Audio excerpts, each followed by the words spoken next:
अस्सलाम वालेकुम नाज़रीन। आज के इस हेल्थ स्पेशल प्रोग्राम में आपका मेज़बान डॉक्टर शफकत हुसैन स्पेशल टीवी के प्लेटफॉर्म से आपको खुशामदीद कहता है।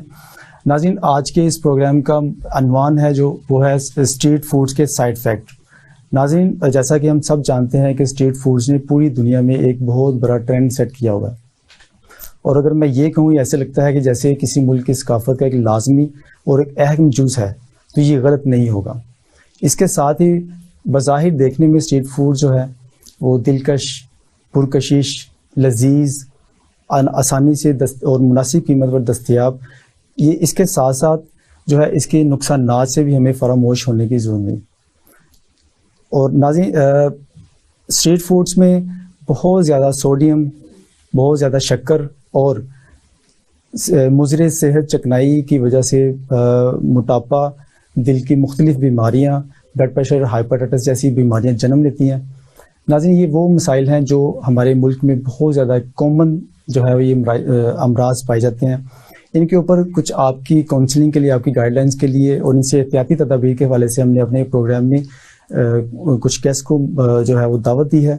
इसके ऊपर हम इंशाल्लाह आपसे जो है गुफ्तगू करेंगे।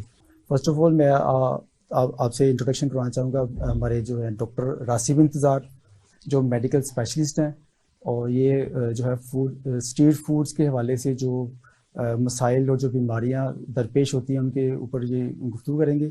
तो हमारे साथ जो दूसरे मेहमान हमारे मौजूद हैं डॉक्टर हारिस बिन राशिद, और इनसे भी हम कुछ क्वेश्चन करेंगे कि ये हमें आजकल के जो मौसम के हवाले से, जो वेदर चल रहा है, इसके हवाले से हमें गाइड करें कि हमें इस मौसम में किस तरह की ग़िज़ा जो है वो यूज़ करनी चाहिए।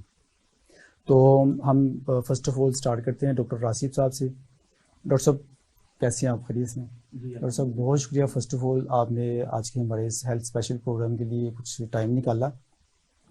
तो डॉक्टर साहब, आप क्या समझते हैं कि जो स्ट्रीट फूड्स का एक ट्रेंड हमारे मुल्क में, बल्कि पूरी दुनिया में है, ख़ास तौर पर अगर हम पाकिस्तान की बात करें, तो यहाँ पर स्ट्रीट फूड्स का जो एक बिग जो ट्रेंड बना हुआ है, इसमें मुख्तलिफ़ किस्म की बीमारियाँ, एक नई किस्म की बीमारियाँ जो जन्म ले रही हैं, तो आप क्या समझते हैं कि इनसे हम कैसे बच सकते हैं? अच्छा, बात ये है कि जो आजकल फूड स्ट्रीट है ना, जिसको हमने एक क्वेश्चनेबल बना दिया हुआ है, इसकी एक रीज़न है। ये क्वेश्चनेबल है नहीं, हमने बना दिया हुआ है। उसकी रीज़न ये है, इसकी रीज़न ये है कि इसके पीछे एक तो लो बजट और अर्निंग हाई प्रॉफिट के ऊपर काम कर रहे हैं लोग, और दूसरी बात ये है कि वो हाइजीनिक का बिल्कुल भी ख्याल नहीं कर पा रहे। जैसे किसी ने हाथ धोया, नहीं धोया, बस बना दिया। जैसा एक ठेले वाला या छाबड़ी वाला, वो एक जगह पे कॉर्नर के ऊपर रेडी लगा के बैठा हुआ है, और उधर से लोगों की एक गुजरगाह है, ठीक है। अब उधर से एक गाड़ी भी जाएगी, वैसे भी कोई चीज़, लोग चलते फिरते जा रहे हैं, डस्ट उड़ रहा है, वो आके फूड के ऊपर पड़ रहा है, और वो मुख्तलिफ बीमारियों का बाइस बन रहा है। ये इसकी एक बड़ी वजह है। और इसी के साथ हमारे पास डॉक्टर साहब भी बैठे हुए हैं, डाइटिशियन, ये हमें बेहतर गाइड कर सकते हैं कि ये कैसे, कौन कौन सी ग़िज़ा हमें इस मौसम के हिसाब से जो ना खानी चाहिए और कौन सी ग़िज़ा लेनी चाहिए। और दूसरी वजह इसकी ये है कि ये जितनी भी हमारी स्ट्रीट फूड है, इसके अंदर ये लैक ऑफ विटामिन्स है, इसके अंदर न्यूट्रिशन ही प्रॉपर नहीं है, जिसकी वजह से बेशुमार बीमारियां हमारे माशरे के अंदर जन्म ले रही हैं। तो डॉक्टर साहब, ये जो बीमारियां जो मुख्तलिफ किस्म में जन्म ले रही हैं, हमारे जो स्ट्रीट फूड्स, जाहिर है ये सारी उधर से ही आ रही हैं, तो कोई ऐसा कुछ लोगों को काउंसलिंग करने के लिए कौन से इकदाम करने चाहिए कि लोगों को ये अवेयरनेस आए कि ये जो बीमारियां अजीबोगरीब किस्म की, नई जिन बीमारियों को पहले कभी हमने सुना भी नहीं था, इस किस्म की बीमारियां जो है हॉस्पिटल्स में, क्लिनिक्स में हमें देखने को, सुनने को मिलती हैं, तो लोगों की कैसे काउंसलिंग की जाए, कैसे उनको गाइड किया जाए कि ये स्ट्रीट फूड जो है ये हमारे लिए हेल्थ फ्रेंडली नहीं है, इनसे हमें बचना है, कैसे बचना है, और इसके ऑल्टरनेट पे हम कोई दूसरी जो सोर्स है वो कौन सा हम जो है यूज़ करें जिससे हम इन बीमारियों से भी बच सकें। और जाहिर है जब स्ट्रीट फूड में लोग, जैसे आम तौर पर हमारे यहाँ पर ट्रेंड बना हुआ है, बड़ी लजीज और पुरकशिश और दिलकश खुशबुएँ और वो जो आ रहे होते, लोगों को फिर नहीं रहा जाता। लोग वैसे ही मोस्टली जो मतलब पाकिस्तान में पॉपुलेशन है वो खाने के बड़े शौकीन है, तो फिर लोगों से नहीं रहा जाता, जब फिर वो मतलब जाते हैं और वो खा लेते हैं। कुछ इसका ऑल्टरनेट, कुछ सोर्स लोगों को गाइड करें कुछ कि वो इसको किस तरह इनसे बचें? अच्छा यार, पहली बात तो ये है कि हर बंदे को ना, एक तो पहली बात ये है कि प्लेट कॉन्शियस होना चाहिए, और दूसरी चीज़ ये कि देख के खाना चाहिए कि मैं क्या खाने जा रहा हूँ, क्या खाना चाहिए क्या नहीं खाना चाहिए। ये थोड़ी सी अवेयरनेस होनी चाहिए हमारी सोसाइटी के अंदर। और जो बंदा दे रहा है, क्या वो क्रेडिबल है कि नहीं है, इस काबिल है कि नहीं जो आपको दे रहा है, वो क्या आपकी सेहत का ख्याल रख रहा है कि नहीं रख रहा। हमारे यहाँ बदकिस्मती से ये ट्रेंड ही नहीं पाया जाता है कि हम लोग जो भी काम करते हैं ना, सिर्फ उसके बिहाइंड एक कंसेप्ट बना हुआ है कि जी इसको प्रॉफिट की नज़र से देखा जा रहा होता है। बाकी सेहत आपकी जाए भाड़ में, कोई मसला नहीं है। किसको क्या होता है, किसको क्या नहीं होता, इससे हमें गरज ही कोई नहीं। हम तो अर्निंग के लिए बैठे हुए हैं, ठीक है। दूसरी बात ये है कि जैसे हमारा जो वाटर आजकल बड़ा कंटामिनेटेड है, ठीक है। दूसरा, फूड वगैरह कवर नहीं करते प्रॉपरली, वॉश नहीं अच्छी जगह से करते, और उसकी वजह से क्या होता है कि ये जो चीज़ें खाने पीने वाली वो डायरेक्ट हमारे माउथ से एक ट्रैवल होके कहाँ पे जा रही हैं, स्टमक के अंदर। जब जाएंगी तो ये इसके रिलेटेड ही बीमारियां हमारे अंदर पैदा करेंगी। आजकल आपने बड़ा सुनने में आ रहा होगा, जैसे फ्लड वगैरह का मौसम है, बारिशें बहुत ज़्यादा हो रही हैं, लोग किस तरह की मर्ज के साथ आ रहे हैं। लोगों को सुना होगा कि वॉमिटिंग के साथ पेशेंट रिपोर्ट हो रहे हैं, डायरिया के साथ रिपोर्ट हो रहे हैं, ठीक है। फिर टाइफाइड बहुत ज़्यादा आ रहा है। फिर कुछ जगहों के ऊपर साफ पानी वगैरह जोड़ों तालाबों के अंदर खड़ा होता है, उधर क्या होता है कि उधर भी डेंगू वगैरह का जो मच्छर है वो जन्म ले रहा है, और पेशेंट डेंगू फीवर के साथ आ रहे हैं। ये डिफरेंट एलिमेंट हैं जिनकी वजह से मसले मसाइल ना पैदा हो रहे हैं हमारे माशरे के अंदर। हारिस को मैं मुखातिब करूँगा। तो डॉक्टर साहब, जैसे डॉक्टर साहब बता रहे थे कि आजकल का वेदर है, बारिश होती है, पानी इकट्ठा हो जाता है, और मतलब उससे जाहिर है ना सिर्फ मच्छर और भी बहुत सारे जो है मुज़ी जो सेहत के लिए नुकसानदेह चीज़ें हैं वो। अच्छा, अब मुझे सर आप ये बताएं कि लोगों को किस किस्म की डाइट इस वेदर में, किस किस्म की ग़ज़ा, किस किस्म की खुराक जो है इस मौसम में लेनी उनके लिए जो फ्रेंडली फॉर हेल्थ, आप प्लीज़ कुछ इसके ऊपर रोशनी डालें। श्योर। अच्छा, फर्स्ट ऑफ ऑल तो डाइट को थोड़ा शुरू से स्टार्ट करते हैं, ठीक है। हमारी डाइट के अंदर ना पहली चीज़ आ जाती है कि आपकी सिंथेसाइज कैसे हुई हुई है, डाइट बनी हुई कैसी है। दूसरे नंबर पे आ जाती है कि इसकी बजटिंग कैसी है। तीसरी नंबर पे आ जाती है कि इसके प्रिजर्वेशंस और इसके ऊपर पेस्टिसाइड्स और इंसेक्टिसाइड्स कौन से यूज़ हुए हुए हैं। जो फाइनल चीज़ है ना कि जब वो एक स्टॉल वाले के पास आ जाती है और वो उस टाइम पे उसको प्रेजेंट कर रहा होता है, लोगों को सेल कर रहा होता है, वो एक पूरी एंड गेम है। उससे जो बीमारी है वो बहुत पहले से चलती हुई आ रही होती है उसके साथ, ठीक है। जैसे डॉक्टर साहब ने पहले बताया कि जब फूड आपका लो बजट स्कीम में रेडी हो रहा होता है, और फूड इंडस्ट्री पूरी दुनिया की सबसे एक्सपेंसिव इंडस्ट्री है। पाकिस्तान में जिस बंदे को काम नहीं मिलता वो कोई ना कोई खाने पीने का काम करके बैठ जाता है लो बजट के अंदर, ठीक है। फूड इंडस्ट्री जो है वो ये बना रही होती है कि आपकी बॉडी ने हर थोड़े दिनों के बाद अपने सेल्स को चेंज करना होता है, ठीक है। कहते हैं ना, you are what you eat, आप वही कुछ बन जाते हैं जो आप खा रहे होते हैं। क्यों? आपकी बॉडी ने, जैसे रेड ब्लड सेल्स की बात करें तो उन्होंने 4 महीने में 120 डेज के अंदर आपका टोटल ब्लड चेंज हो जाता है, पिछला खत्म हो जाता है और नया ब्लड बन जाता है। जब एक नई इमारत बन रही होती है, एक नई बिल्डिंग बन रही होती है और उसका रॉ मटेरियल कॉम्प्रोमाइज्ड होता है, तो फिर वो बिल्डिंग कैसी बनेगी? कॉम्प्रोमाइज बनेगी, और वो जरा सा भी हिलेगी तो खत्म हो जाएगी। इसी तरीके से हमारी बॉडी आजकल है।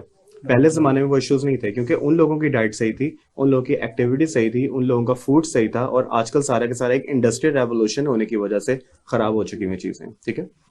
सेकेंडली, जब आपका फूड बनना स्टार्ट होता है ना, तो वहां से ही इश्यूज आना स्टार्ट हो जाते हैं। आपने मार्केट में देखा होगा कि फूड इंडस्ट्री इतनी ज्यादा बदनाम क्यों होती जा रही दिन ब दिन। जितनी भी मार्केट के अंदर चीजें अवेलेबल है ना कमर्शियली, वो सारी की सारी फीमेल्स हैं। गौर कीजिएगा इस बात पे। आप मुर्गी लेने जाते हैं, आप मुर्गा लेने नहीं जाते मार्केट में, ठीक है। आपको मोस्टली जो कॉस्ट इफेक्टिव चीजें, बकरी सस्ती मिलती है, बकरा महंगा मिलता है, ठीक है। जो दूध देने वाले जानवर तो सारे फीमेल्स हैं, ठीक है। और वो जब दूध देना बंद करते हैं तो फिर उनका गोश्त बेच दिया जाता है। मतलब वहां पे कट्टे अवेलेबल कम होते हैं, भैंसें अवेलेबल ज्यादा होती हैं। फीमेल्स मार्केट के अंदर ट्रेंडिंग क्यों है? क्योंकि फीमेल्स को आप हार्मोनल इश्यूज के साथ मतलब ट्रीट कर सकते हैं, ठीक है। एक छोटा सा चूजा होता है, ठीक है, उसको 45 डेज के अंदर आप बड़ा कर लेते हैं, ठीक है, सिर्फ हार्मोन्स देने के बाद, क्योंकि वो फीमेल होता है। फीमेल की बॉडी हार्मोनल इश्यूज वगैरह के साथ बहुत जल्दी रिएक्ट करती है, मेल की बॉडी हार्मोन से इतना जल्दी रिएक्ट नहीं करती, ठीक है। इसलिए मेल जो होता है वो कमर्शियली इनएक्टिव होता है, ठीक है, और जो फीमेल होती है वो कमर्शियली बेनिफिशियल होती है। आप उसको एक इंजेक्शन लगाएंगे, उसने बड़ा हो जाना है। एक इंजेक्शन लगाएंगे तो उसका मिल्क प्रोडक्शन ज्यादा हो जाएगी। एक इंजेक्शन लगाएंगे तो उसके अंदर आप किसी भी किस्म की अपनी फेवरेबल चेंजेस वगैरह लेकर आ सकते हैं, जो मेल की बॉडी आपको सपोर्ट नहीं करती उस चीज के अंदर। नंबर 1। दूसरी बात कि मैं बता रहा हूँ बीमारी ट्रैवल कैसे करती है। जब वो एक मुर्गा या फिर वो एक जो चूजा था वो जो 45 डेज के अंदर बड़ा हुआ था हार्मोनल इंजेक्शन वगैरह के साथ, वो चीजें इनटेक करती हैं हमारी फीमेल्स। राइट। क्या होता है कि प्री मेच्योर प्यूबर्टी, जो बच्ची ने 15, 16, 17 साल की उम्र में जाके उसको स्टार्ट होना था आपका एक टोटल फेमिनिस्ट कैरेक्टर्स वगैरह, वो आजकल 7, 8, 9 साल की उम्र में आ रहे हैं। क्यों? प्री मेच्योर प्यूबर्टी आना स्टार्ट हो गई है। ठीक है, नंबर 1। नंबर 2, पीसीओएस आजकल इतना कॉमन है, डॉक्टर साहब आपको बता सकते होंगे कितने पेशेंट ये देखते होंगे उसके पीसीओएस के। तो हमारे हॉस्पिटल में भी वहां पे बहुत ज्यादा केसेस होते हैं पीसीओएस के। वो वाले इश्यूज पहले जमाने में नहीं थे इतने। सिस्ट ही नहीं बनती थी बॉडी के अंदर, और आजकल हर आप एक सिस्ट रिमूव करें तो अगले 2 महीने के बाद दोबारा सिस्ट डेवलप हो जाती है। वो सारा का सारा चीजें वही चलती आ रही है कि फीमेल का जो मीट होता है वो हार्मोनल सेंसिटिव होता है बहुत ज्यादा। एक भी हार्मोन आ गया तो उसने पूरा का पूरा फेवरेबल चेंजेस देना स्टार्ट कर देने, इसलिए ज्यादातर ये फीमेल की चीजों को यूज करते हैं। इसके बाद एक और चीज आ जाती है कि आपके वो भी डॉक्टर साहब ने थोड़ा सा जिक्र किया था उस बारे में कि जब आपका फूड न्यूट्रिशन लेस हो जाता है, विटामिन लेस हो जाता है, तो उसका फायदा कुछ नहीं होता। आजकल के खाने से आपका पेट भरता है लेकिन आपकी बॉडी सेटिस्फाई नहीं होती। ठीक है, आप उसको फील कैसे कर सकते हैं? वो ये है कि एक जमीन के अंदर, फॉर एग्जांपल एक जमीन है, इसके अंदर आप हजारों सालों से चीजों को उगा रहे हैं और खा रहे हैं, उगा रहे हैं और खा रहे हैं। इसके अंदर जो मिनरल्स उस चीज को मिल रहे थे वो तो खत्म होते जा रहे हैं ना। अब आप इसके बाद जब अब फसल उगाएंगे तो फसल तो निकल आएगी, लेकिन उसके अंदर वो मिनरल्स नहीं होंगे, वो विटामिन नहीं होंगे, वो चीजें नहीं होंगी जो आपकी बॉडी की इंटरनल रिक्वायरमेंट होती है। और उसी जमीन के ऊपर हम दोबारा फसल उगाई जा रहे हैं। ठीक है, और ये हजारों लाखों सालों से वो चीज चलती आ रही है। जमीन के पास से तो न्यूट्रिएंट्स कम होते जा रहे हैं, वो न्यूट्रिएंट्स इंसान खाता जा रहा है। इंसान ने न्यूट्रिएंट्स खा लिए, इंसान मर गया, कब्रिस्तान में दफन हो गया। न्यूट्रिएंट का एक्सचेंज हो रहा है, एक आम जमीन से न्यूट्रिएंट्स लिए जा रहे हैं और कब्रिस्तान में वो चीजें, आपने देखा कब्रिस्तान में भी दरख्त निकल आते हैं ना मजाक में। क्यों? क्या होता है कि वहां पे न्यूट्रिशन रिच सॉइल है, वहां पे पॉलिनेशन बहुत ज्यादा है, न्यूट्रिशन पॉलिनेशन बहुत है, यहाँ पे नहीं है। ठीक है, हम जो डेब्रिस होते हैं उनको तक नहीं यूज करते। अपनी जो इनऑर्गेनिक हम अगर क्रॉप्स ग्रो कर रहे हैं, हर घर में पेट्स होते हैं। ठीक है, तरीका ये मैं बता रहा हूँ कि इसका सोल्यूशन एक तरीके से कि आप किस तरीके से फूड इंडस्ट्री को ऑर्गेनिकली रेवोल्यूशनाइज कर सकते हैं, वो ये है, पेट्स होते हैं, ये बाकी चीजें होती हैं। कोई एक ऐसा डिपार्टमेंट अगर डेवलप गवर्नमेंट करती है कि वो सारे के सारे जो मुर्दा चीजें होती हैं, जो गली मोहल्लों में पड़ी हुई सड़ रही होती है, उनको इकट्ठा करें, उनसे फर्टिलाइजर्स आप क्रिएट करें, वो ऑर्गेनिक फर्टिलाइजर्स है। ठीक है, आपकी बॉडी ने जो भी चीज खाई हुई है वो मरने के बाद आपकी बॉडी के अंदर ही पड़ी हुई है। अगर वो चीज आप सॉइल को वापस कर देते हैं तो उसका न्यूट्रिशन जो होती है वो उसको वापस मिल जाती है। ठीक है, अगर उस चीज के ऊपर दोबारा प्लांटेशन करते हैं, आप उसके ऊपर एग्रीकल्चर लैंड बनाते हैं, उसको ग्रो करवाते हैं, तो वो चीज दोबारा से हम रीयूज कर सकते हैं। जमीन के ऊपर दोबारा न्यूट्रिशन नहीं आनी कहीं से, वो एक हवा में ही है, उसने ना कुछ देना है ना उसने कुछ लेना है। तो जो भी कुछ हम लोगों ने करना है वो हम लोगों ने इसी जमीन के ऊपर ही करना है। यहाँ से चीजों को उठा के वहां पे यूज करना है, यहाँ से उठा के वहां पे यूज करना है। आजकल सॉइल इतनी ज्यादा खराब हुई हुई है कि अगर आप कोई भी चीज को ग्रो करवाते हैं तो पहली बात वो ग्रो नहीं होती, आपको उसके ऊपर इनऑर्गेनिक फर्टिलाइजर देना पड़ता है। इनऑर्गेनिक फर्टिलाइजर ने इनऑर्गेनिक इफेक्ट देना होता है बॉडी के ऊपर, और हमारी बॉडी के ऊपर इतने ज्यादा इश्यूज होना स्टार्ट हो जाते हैं। डिजीजेस की आजकल वो वाली रेशियो है जो आपने कभी नाम ही नहीं सुना होगा पहले जमाने में, जो आजकल चीजें निकल रही हैं। एजेस हमारी 100 साल से उठ के 50 साल के ऊपर आ गई हैं। फिर लोग कहते हैं कि आजकल जो हमने वेंटिलेटर इन्वेंट किया और बाकी सब चीजें इन्वेंट की तो एज हमारी इंक्रीज हो जाती है। एजेस 2 टाइप की होती हैं, एक होती है आपकी एक्टिव एज और एक होती है आपकी पैसिव एज। एक वो एज होती है जिसके अंदर आप चल फिर रहे होते हैं। पहले जमाने में एक्टिव एज 70-80 साल थी, ठीक है, और पैसिव एज उनकी थी 30-40 साल, वो 100 साल को टच कर लेते थे लोग। आजकल के जमाने में क्या होता है, एक्टिव एज 40-45-50 साल हो चुकी हुई है, तब तक आप अपनी टांग पे खड़े हो सकते हैं, चल फिर सकते हैं। उसके बाद क्या होता है, बीमारी आ जाती है। बीमारी के बाद हम बस बंदे को मरने नहीं देते, हम उसको 100 साल तक फिर भी ड्रैग कर लेते हैं। किसी तरह से वेंटिलेटर के ऊपर वो ड्रैग हो गया, मेडिसिन के ऊपर वो हो गया, कोमा में चला गया, 40 साल कोमा में रहा। ठीक है, तो ये वाली जिंदगी हम लोगों को नहीं चाहिए। हम लोगों को एक्टिव लाइफस्टाइल अपना इंप्रूव करना है, और एक्टिव लाइफस्टाइल इंप्रूव करने के लिए सबसे पहले तो आप मार्केट से बैन करें फीमेल चीजों का गोश्त। मेल खा सकते हैं फीमेल चीजों का गोश्त, क्योंकि फीमेल हार्मोन्स का मेल की बॉडी के ऊपर इतना एक्शन नहीं होता। ठीक है, टेस्टोस्टेरोन लेवल की बहुत सी एक्सरसाइजेस होती हैं, बहुत सी चीजें होती हैं। आप सप्लीमेंट्स अपने आप को प्रमोट करें। सप्लीमेंट्स का एक और ये बड़ा इंपॉर्टेंट टॉपिक है। लोग समझते हैं कि सप्लीमेंट्स ना मेडिसिन होती है और मेडिसिन वगैरह होती हैं कि आपकी बॉडी के ऊपर स्टेरॉइडल इफेक्ट करती हैं। नहीं, सप्लीमेंट का वर्ड ड्राइव हुआ सप्लाई से। ठीक है, फूड आपको कोई चीज अगर सप्लाई कर रहा होता है, दैट इज ऑल्सो सप्लीमेंट। आप रोटी खा रहे हैं, that is also supplying something to your body, then it is also supplement. आप कोई भी चीज अगर बॉडी को एनर्जी देने के लिए खा रहे हैं, न्यूट्रिशन देने के लिए खा रहे हैं, मिनरल्स देने के लिए खा रहे हैं, विटामिन देने के लिए खा रहे हैं, दैट इज अ सप्लीमेंट। आजकल जैसे मैंने बताया कि आपके सॉइल के अंदर वो चीजें नहीं हैं जो आपके फूड के अंदर आए। जब फूड के अंदर नहीं आती तो फिर वो हमारी बॉडी में नहीं आती, हमारी बॉडी में नहीं आती तो हमें इश्यूज होते हैं और हमारा इम्यूनिटी रिस्पॉन्स बहुत खराब हो जाता है। ठीक है, लास्ट ईयर कोविड अभी थोड़े दिनों पहले आया था, ठीक है, 2020 के अंदर, तो वहां पर नजला था एक सिंपल ना फ्लू का वायरस था, उसने फ्लू वायरस था और उसने कितना मतलब कि डेथ रेशियो, डेथ पूल को मतलब ट्रिगर किया था। क्यों? क्योंकि इम्यूनिटी है ही नहीं हम लोगों में। इम्यूनिटी कहाँ से आएगी? हमारे डाइट और हमारी लाइफस्टाइल के थ्रू आएगी। और सिर्फ लाइफस्टाइल का और डाइट का ही मतलब नहीं होता कि आपने सब्जियां खानी है, आपने फल छोड़ देने, आपने कम खाना है। राइट, ठीक है। फास्ट फूड भी अगर आप खा रहे हैं मार्केट से, तो अगर आपको फास्ट फूड आप नहीं छोड़ सकते ना, कुछ लोग होते हैं कहते हैं नहीं यार हम कुकिंग नहीं कर सकते, हम नहीं छोड़ सकते, हमारे घर के करीब पड़ता है, जल्दी से मर जाता है, वो लोग, उन लोगों में ये होता है कि अगर वो वहां पे कर सकते हैं तो फास्ट फूड भी अगर आप खाते हैं और आप 2-3 दफा दिन में खाना जो खाते हैं वो नहीं खाते, तो आपका फास्ट फूड बॉडी के अंदर कंप्लीटली मेटाबोलाइज और डिसॉल्व हो जाता है। अगर आप उसको हाइजीनिक लेवल के ऊपर बनाना चाहते हैं तो वही चीजों को आप घर पे बना लें। एक बर्गर को अगर ओपन करके देखें, उसकी कंपोजिशन देखें तो वो हेल्दी हो जाता है, जब वो बर्गर बनता है तो वो अनहेल्दी हो जाता है। ऐसा क्यों होता है? बर्गर पे क्या होती है? बन, ब्रेड लगा लें, हमारे घरों में भी यूज होती है, चीज होती है, चीज अगर हमारे घरों में है तो हेल्दी है, ठीक है। उसके बाद क्या होता है? उसके अंदर चिकन होती है, वो हमारे घरों में हो तो हम खा लेते हैं। उसके अलावा क्या होता है? उसमें कुछ ऐसी चीज नहीं होती जो कि अनहेल्दी हमें इंडिविजुअली लग रही होती है, लेकिन जब वो बर्गर बन जाता है तो हमें अनहेल्दी लगना स्टार्ट हो जाता है। क्यों? सेम वही बात कि आपने हाइजीनिक कंडीशंस नहीं फॉलो की, आपका जो ऑयल होता है मार्केट के अंदर वो कमर्शियली एक्टिव होता है, वो टोटली सैचुरेटेड फैट है, टोटली सैचुरेटेड होता है। और अगर अनसैचुरेटेड भी होता है तो वो उसको ना गर्म करके अनसैचुरेटेड बना रहे होते हैं, देखे वो चम्मच डालते हैं उसका, तो फिर वो जाके थोड़ा सा लिक्विड बनता है। इतनी देर में जब तक वो लिक्विड होता है तब तक आप अपना काम करते हो और दोबारा उसको फ्रीज होना। तो डॉक्टर साहब ये चाहिए कि कोई भी मतलब कि ऑयल वगैरह उसको ह्यूमन बॉडी टेम्परेचर के ऊपर मेल्ट होना चाहिए, लेकिन बदकिस्मती से क्या है कि हमारा तो आम टेम्परेचर के ऊपर भी वो फ्रीज हुआ पड़ा होता है। हमें उसको मेल्ट करने के लिए भी फायर वगैरह यूज करनी पड़ती है, ओवन वगैरह यूज करना पड़ता है डिफरेंट। ये बड़ा बड़ा लो क्वालिटी का जो ऑयल वगैरह ना मार्केट के अंदर दस्तयाब है हमारा, जिसकी वजह से हमारे बेशुमार, जैसे डॉक्टर साहब बता रहे हैं, बेशुमार बीमारियां जन्म लेती हैं। कोलेस्ट्रॉल का आपका बैठे बैठे बढ़ जाना, मोटापा आ जाना, ये चीजें हैं।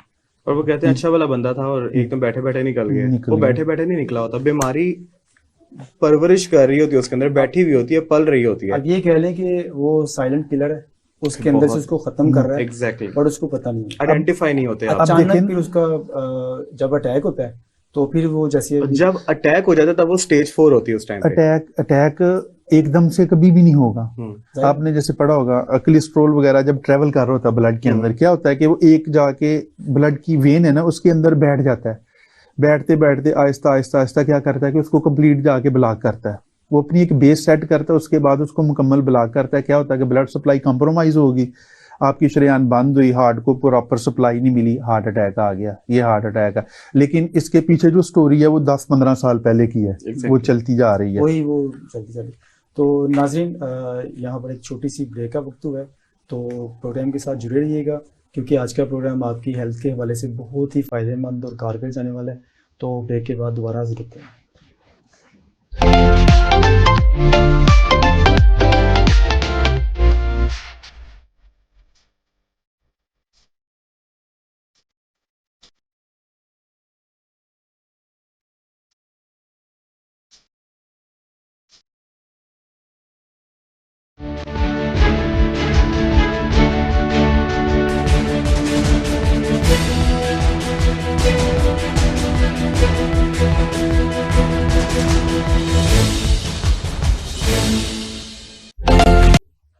जी नाज़रीन, दोबारा से आपको प्रोग्राम में खुशामदीद कहते हैं, वेलकम बैक।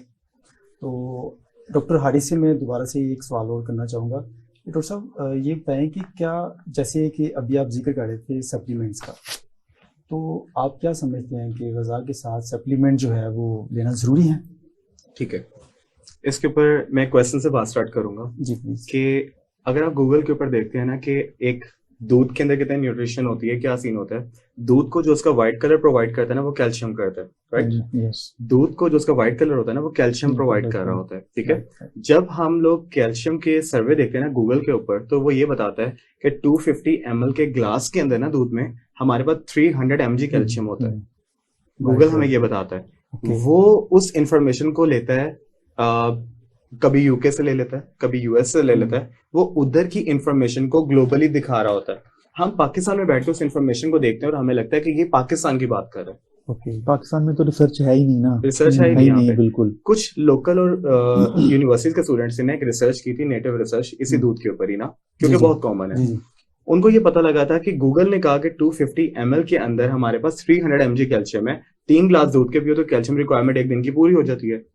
तो लोगों ने दूध बढ़ा दिया था, ठीक है, जब से ये फॉर्मूला मिल्क इंट्रोड्यूस हुए थे। उसके बाद जब नेटिव रिसर्च हुई तो पता लगा कि पाकिस्तान के अंदर जो अच्छे मिल्क ब्रांड्स हैं उनके अंदर, मतलब जो लो क्वालिटी उनमें तो है ही नहीं ना, जो अच्छे मिल्क ब्रांड्स हैं वहां पर क्या होता था कि 250 ml दूध के अंदर, मतलब एक बड़े ग्लास दूध के अंदर कितना कैल्शियम था, सिर्फ 50 mg।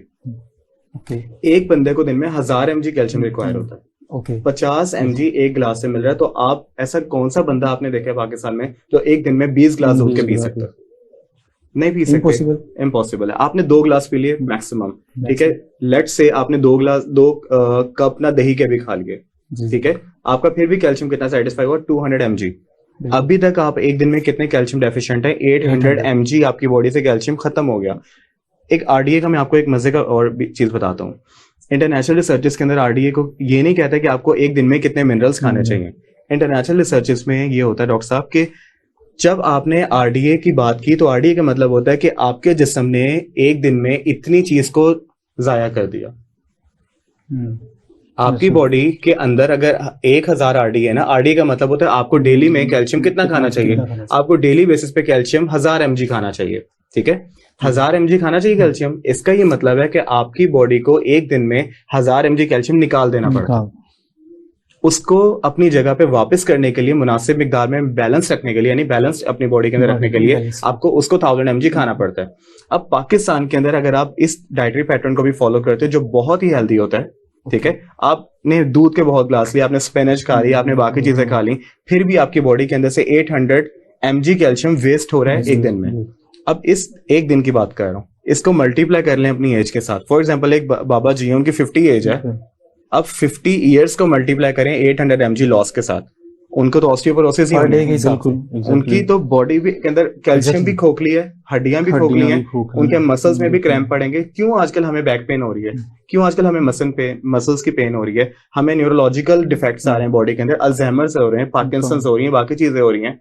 और हमारे हॉस्पिटल आरएनडीसी न्यूट्रिशन हॉस्पिटल के अंदर क्या बेसिकली होता है कि जितने भी रिसर्चेस होती है वो कुरानिक बेस्ड होती हैं। हम कुरान से रिसर्चेस अपनी एक्सट्रैक्ट करते हैं, ठीक है। अब क्या हुआ था कि उस जमाने के अंदर हज़रत मोहम्मद सल्लम के जमाने में क्या था कि वहां पर मिट्टी के बर्तन यूज किए जाते थे ना, प्रेफर किए जाते थे। क्यों? अब उसके पीछे अब साइंटिफिक एविडेंस क्या है? आपने देखा होगा कि होती है उसके अंदर एग्जैक्टली। अब आपने देखा होगा कि जो लोहे के बर्तन यूज हुए थे जब आप बर्तन को इस्तेमाल करना शुरू करते हैं तो उसकी लेयर इतनी मोटी होती है, जब 2-4 साल गुजर जाते हैं तो उसकी लेयर इतनी सी रह जाती है, बाकी लेयर कहाँ गई?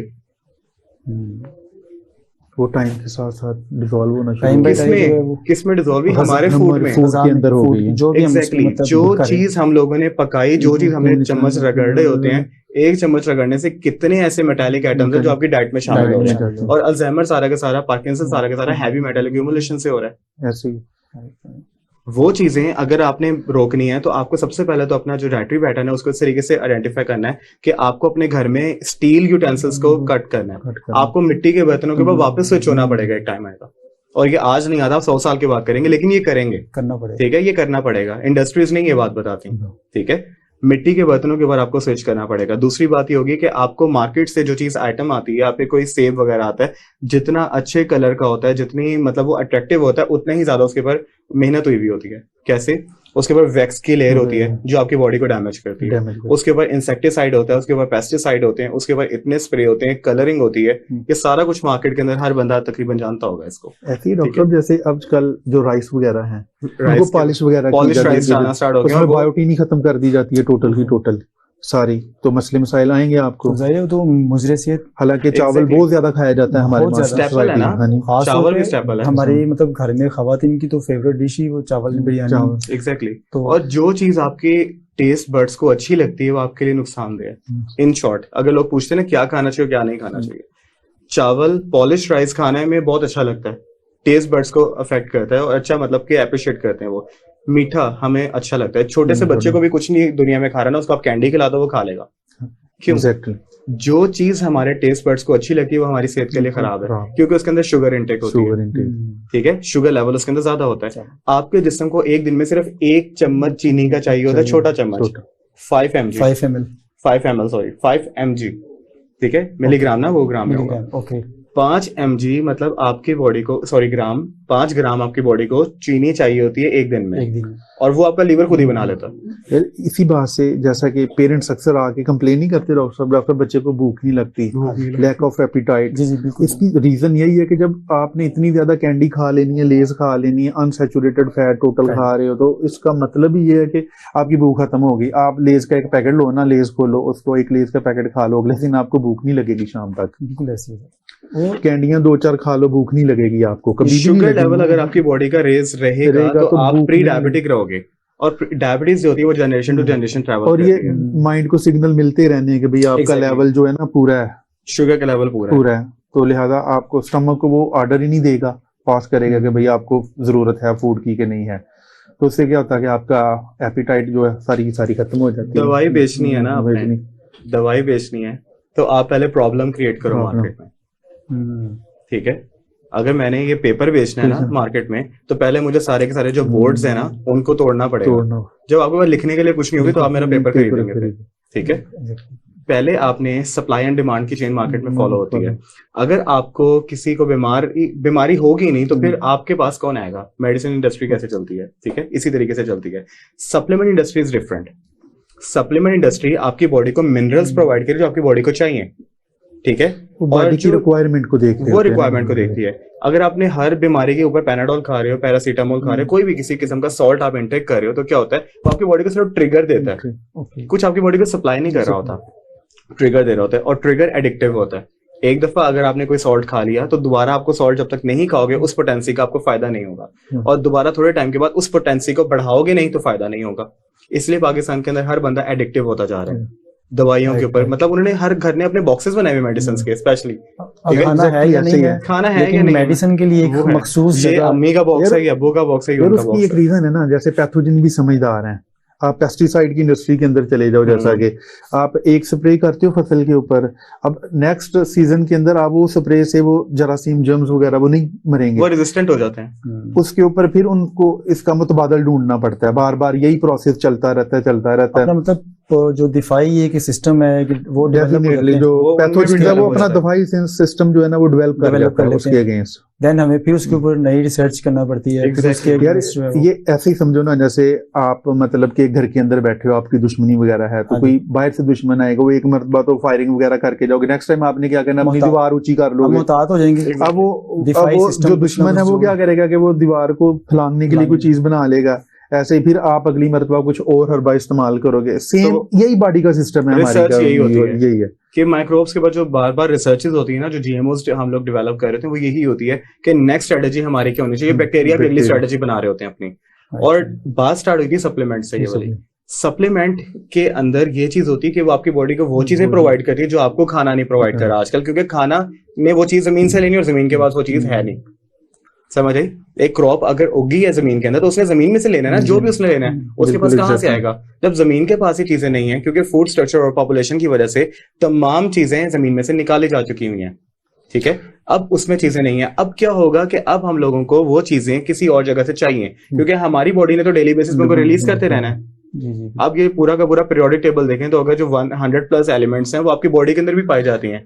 आप भी सारे मिनरल्स, विटामिन, मैग्नीशियम, कैल्शियम वगैरह जो सारी चीजें इनके ऊपर चल रहे हैं, ठीक है। एक चीज हमें ताकत देती है और एक चीज हमें ताकत बहाल रखती है। हमारी हेयर लॉस क्यों हो रहा है? जिंक नहीं होती, चेहरे डैमेज हमारे हो रहे हैं, और उसके बाद हमें विटामिन ए की कमी है, स्किन खराब होती जा रही है, आपकी रिजुविनेशन नहीं हो रही है आजकल, आपकी प्रीमेच्योर एजिंग आ रही है, ऑर्गन प्रेशर आ रहा है। आधे से ज्यादा बीमारियां तो ये ऐसे बनती है कि हम बैठते किस तरीके से हैं। कुछ लोग यूं करके बैठते हैं, कमर नीचे करके, कुछ लोग किसी और तरीके से बैठते हैं। अब आपकी जो बैकबोन है उसने ये बताना है कि आपको डिजीज कब आएगा, ठीक है।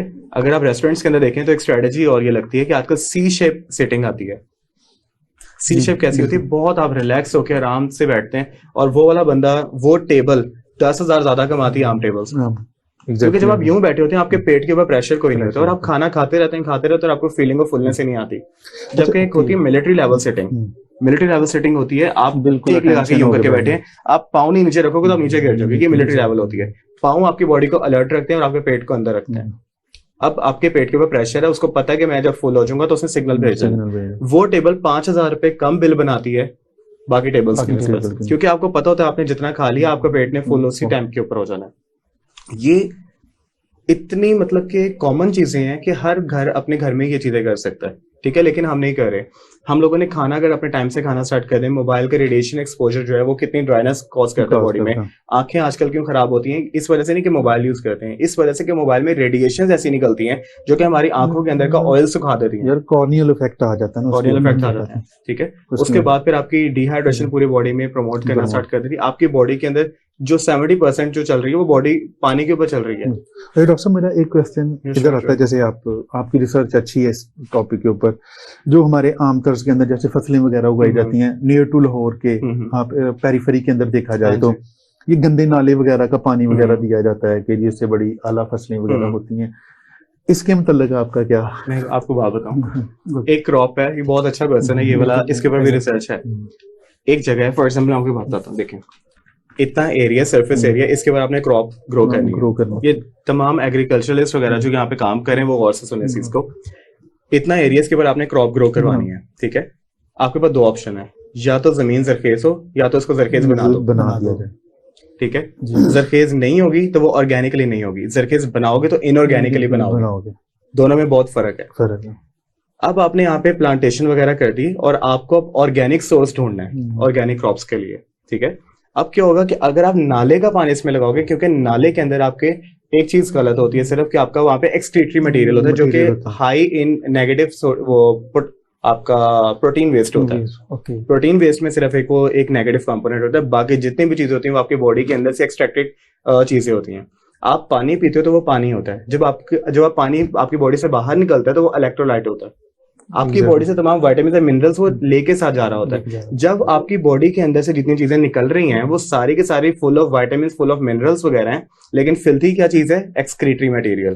But doctor my question is that कि क्या वो मतलब कि जो हम नाले का पानी वगैरह देते हैं क्या वो पैथोजन को ट्रांसपोर्ट कर रहा है ह्यूमन बॉडी के अंदर? ट्रांसपोर्ट कर रहा है और साथ वो ट्रांसपोर्ट भी कर रहा है। मैं ये बता रहा हूँ, एक फिल्थी चीज है जो कि वो बैक्टीरियल ट्रांसपोर्टेशन कर रही है और बाकी अच्छी चीजें हैं वो क्रॉप की को ऑर्गेनिसिटी प्रोवाइड कर रही है। अब क्रॉप के अंदर पैथोजेनिक इन्वेजन भी आ रही है और उसके अंदर जो न्यूट्रिशन और विटामिन और मिनरल्स हैं वो भी आ रहे हैं। वो ऑर्गेनिसिटी वगैरह की वजह से उसको नाले का पानी लगाते हैं, जिसकी वजह से उनकी क्रॉप काफी हद तक न्यूट्रिशन स्टेबल होती है। लेकिन दूसरी वाला इश्यू क्या हो जाता है कि वहां पर उसके अंदर पैथोजेनिक लोड बढ़ जाता है। पैथोजेनिक लोड बढ़ गया तो अब आगे हाइजीन फॉलो हो या ना हो, वो क्रॉप बनी ही डैमेज्ड है, खराब ही ग्रो हुई है, वो जमीन में से ही खराब ग्रो हुई है क्योंकि जमीन में पैथोजेनिक इन्वेजन ज्यादा था। अगर आप ऐसा करते हैं, उसका सोल्यूशन ये था, अगर आप ऐसा करते हैं कि उस नाले के पानी को रिफाइन करें, उसको रिफाइन इस तरीके से करें कि हीट रिफाइनिंग ना दें। हीट रिफाइन करेंगे तो जितने भी वाटर सोल्यूबल विटामिन और मिनरल्स हैं वो खत्म हो जाएंगे। आप किसी और तरीके का कोई मैकेनिज्म ड्रॉ करें जिसकी वजह से आप सिर्फ उसके अंदर से जो आपका एक्सक्रीटरी मटेरियल है ना उसको साइड पे कर लें और आप उसको एक तरीके से आप उसको स्टेरलाइज करने पानी को, मतलब नेट वगैरह का यूज कर लें जैसे पुराने वक्तों में होता था कि ब्लू लाइट एमिशन बजर वगैरह और एग्जैक्टली वो यूज करते थे। सैंड वगैरह को फिल्टर बना लें, सैंड फिल्टर वगैरह बहुत इंपॉर्टेंट होते हैं, सैंड फिल्टर बना लें, उस पानी को आप यूज करें तो उससे बेहतर नेमत नहीं है कोई अभी तक। बस नाले का पानी भी लीटरों में बिकेगा फिर, ठीक है, एग्रीकल्चर लैंड्स वगैरह के लिए बिल्कुल सेफ। तो उस चीज को अगर आप जमीन में देते हैं तो उसके अंदर मिनरल लोड ज्यादा हो जाता है और वही चीज आप एक्सट्रैक्ट कर लेते हैं। एक कॉमन क्वेश्चन ये आता है मार्केट के अंदर हम लोगों के साथ, वो ये होता है कि अगर एक फसल के अंदर कोई जानवर मर जाता है आके, वो हराम जानवर होता है, जैसे कोई किसी डॉग की डेथ होगी, वहां पे कैट शैट मर गई, वहां पर आके हो गया, ठीक है, कोई हो गया वहां पे चीजें, जैकल हो गया, पोर्क हो गया, नॉर्मली जो हमारे यहाँ पाए जाते हैं, मर जाते हैं। तो हम क्या करते हैं, पूरी की पूरी क्रॉप को नहीं खाते, हम खाते हैं पूरी क्रॉप को। पूरी खा क्यों? अगर एक बिल्ली को एक प्लांट ने खा लिया, जी जी, ठीक है, और उस प्लांट को हम लोगों ने खा लिया, तो बिल्ली के न्यूट्रिएंट्स प्लांट ने लिए, प्लांट के न्यूट्रिएंट्स हमने लिए, वो हमारे लिए हलाल हो गए। जितने भी आपके हाउस होल्ड एनिमल्स हैं, जितने भी आपकी चीजें मर रही हैं, जैसे मैंने स्टार्टिंग में बात की थी फूड स्ट्रक्चर और पॉपुलेशन की, इन चीजों को अगर आप अपनी फसलों के अंदर दबाना शुरू कर दो ना जमीन में और उसके ऊपर आप प्लांटेशन करो, तो आपकी फसल ऑर्गेनिकली बहुत ज्यादा बूस्टअप हो जाएगी और ये फ्री मिनरल्स हैं। कोई पैसे नहीं है इसके। और इतना बड़ा लोड है कि अगर आप सिर्फ मुर्दा जानवरों को ही इकट्ठा करना स्टार्ट कर दें, उन्हीं को ही हम क्रॉप्स के तौर पे यूज करना स्टार्ट कर दें अपने उसकी लोडिंग वगैरह के लिए। नाला बहुत एक इंपॉर्टेंट चीज है, ये चीजें इंपॉर्टेंट है। और इसके साथ ये कि आप एक्सरसाइज नहीं, जो मुख्तलिफ किस्म के फर्टिलाइजर वगैरह यूज होते हैं, वो तो इनऑर्गेनिकली बनाते हैं ना, इनऑर्गेनिकली। हम उनका क्या इफेक्ट होता है देखिए, ऑर्गेनिक इनऑर्गेनिक चीजों का इफेक्ट होता है कि वो ना सिंथेटिक होती है, ठीक है। एक चीज है जो कि एक्सट्रैक्टेड है ह्यूमन बॉडी में से, एक चीज है जो कि ह्यूमन बॉडी में से एक्सट्रैक्टेड है, किसी लाइव बॉडी में से एक्सट्रैक्टेड है, किसी गाय के बोन मैरो में से निकाली हुई है, वो चीज है। और एक चीज है कि हमने उसको लैब में प्रिपेयर किया हुआ है, 2 केमिकल्स को मिला के रिएक्शन कराया हुआ है। जब वो केमिकल रिएक्टेड चीज इंसान की बॉडी के अंदर आती है ना, तो वो इंसान की बॉडी का पार्ट बनती है, क्योंकि आपकी बॉडी ने हर थोड़े दिनों के बाद अपने सेल्स को रिप्लेस करना है, उसको रॉ मटेरियल चाहिए। जब रॉ मटेरियल ही उसको सिर्फ केमिकली रॉ मटेरियल मिलेगा, तो आपकी बॉडी सिर्फ केमिकल ही बनेगी, आपकी बॉडी ऑर्गेनिक बूस्टिंग नहीं होगी। मतलब आप देखने में बहुत स्ट्रांग होगे लेकिन अंदर से कुछ भी नहीं होगा आपके। ये इनऑर्गेनिक चीजों का होता है। ऑर्गेनिक चीजों में होता है जैसे जापानीज होते हैं, वो क्या करते हैं, वो सिर्फ सुशी के ऊपर ग्रो करते हैं। वो ऐसी डाइट खाते हैं कि जिसके अंदर सिर्फ खाना ठंडा होता है और पानी गर्म होता है, ठीक है। खाना ठंडा खाएंगे और पानी गर्म पिएंगे तो क्या होगा, आपकी लाइफ एक्सपेक्टेंसी 20 साल तक इंक्रीज हो जाती है।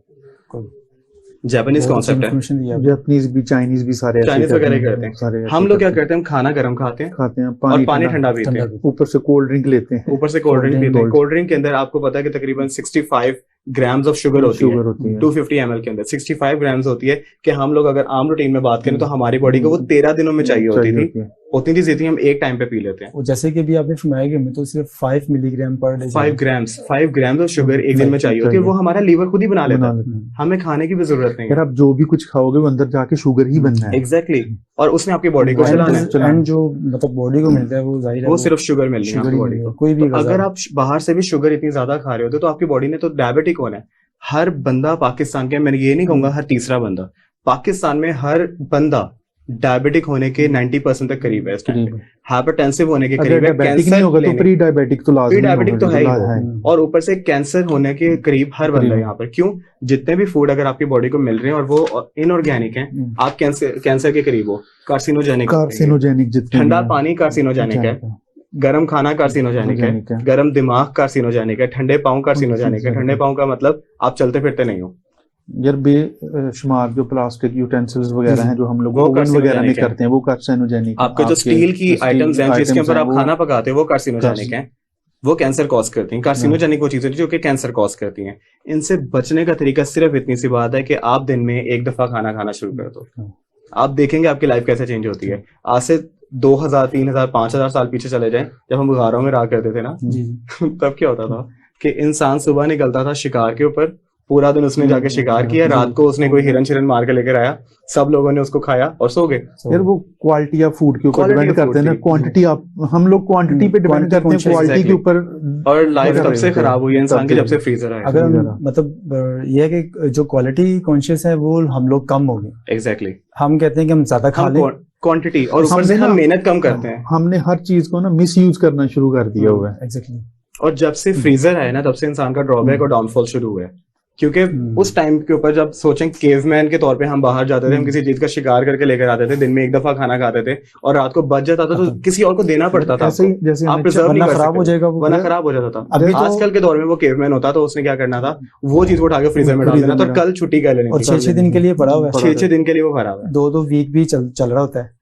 तो खाना खाने के बाद एक्सरसाइज कोई नहीं है। पहले तो ये होता था कि कोई बंदा फर्स्ट स्कूलिंग होता है, होना तो ये चाहिए गवर्नमेंट लेवल के ऊपर स्कूल जो है ना, घर से कोई 4-5 किलोमीटर के फासले पर आप साइकिलिंग करते जाओ, आप या वॉक करो या साइकिलिंग करो।